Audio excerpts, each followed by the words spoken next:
आने वाले आज सबको रुला गए। इस वक्त हरियाणा भाजपा प्रदेश अध्यक्ष ओम प्रकाश धनखड़ अपने भाई को खोने का इन्हें निजी तौर पर भी बहुत गम है। कितना बड़ा झटका क्षति से मानते हैं देश प्रदेश के पार्टी के लिए भी, देश के लिए भी, देश के लिए भी बड़ी निजी क्षति की है।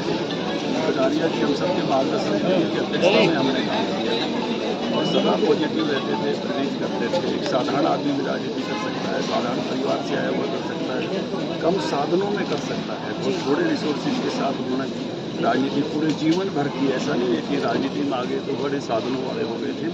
कटारिया जी हर तरह से हमारे लिए प्रेरणा काम करते थे। सबसे बड़ा उनका व्यक्तित्व ऐसा था कि वो लो प्रोफाइल रहते थे। आप सब यहाँ के लोकल पत्रकारों ने देखा, कभी भी उनमें आपने ईगो नहीं देखा होगा कि वो केंद्रीय मंत्री हैं या वो सांसद हैं। कोई किसी प्रकार का ईगो नहीं।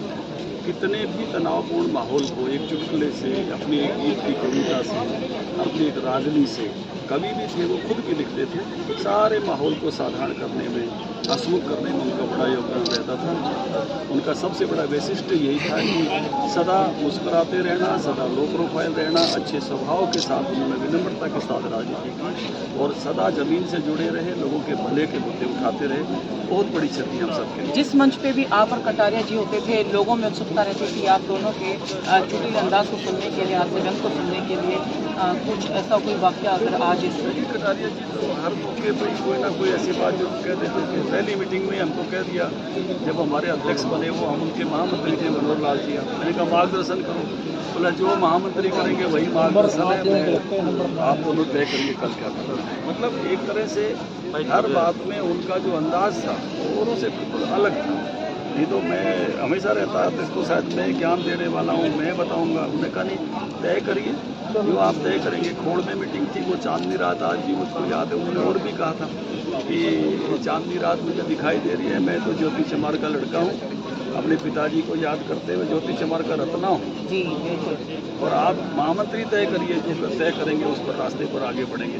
उन्होंने उस पर एक कहानी भी सुनाई थी, बाद में कभी आपको शेयर करूँ। देखिए आज उनको याद करते हुए कहा चांदनी रात में जिस तरह से उन्होंने आत्मसात किया कि मैं एक मोची का बेटा हूँ और कभी भी इस चीज़ को लेकर उन्होंने ये नहीं कहा कि भाई देखिए इसको लेकर मुझे वोट दिया जाए या कभी इस चीज़ को उन्होंने शर्मिंदा से लिया। वही अधिक गर्व के साथ वो कहते थे मैं गरीब परिवार से हूँ, संघर्ष करके यहाँ बड़ा हूँ और इस रास्ते पे आगे बढ़ा हूँ, मोची का बेटा हूँ। और जैसा कि आज भाजपा प्रदेश अध्यक्ष ओम प्रकाश धनखड़ ने भी उनके इस अंदाज को याद किया। उन्होंने बताया कि कितने जमीन से जुड़े थे, कोई उनमें अहंकार नहीं था। चाहे पत्रकार हो, चाहे नेता हो, चाहे कोई युवा नेता हो, कोई आमजन हो, किसी से भी मिलने के लिए वो हमेशा तैयार रहते थे। एक्सेसिबिलिटी उनके पास थी। कभी उनमें अहम नहीं आया कि मैं केंद्रीय मंत्री तक का मैं सफर तय किया है तो मैं उस पद पे हूँ, अब मैं लोगों से ना मिलूं। देखिए इस तरह का उनका व्यक्तित्व था कि आज जहां वो सबको हंसाया करते थे स्टेज से, अपने चुटकुलों से, रागनी से, कविताओं से, व्यंगों से, और आज अब उन्होंने यहाँ गम का माहौल आज उनके जाने के बाद यहाँ देख सकते हैं, सबको रुला गए, सबकी आंखें नम हैं। आज हरियाणा ने और देश ने अपना बेटा खोया है। पंजाब के CTV के लिए कटारिया कुंज से मैं उमंग शरान।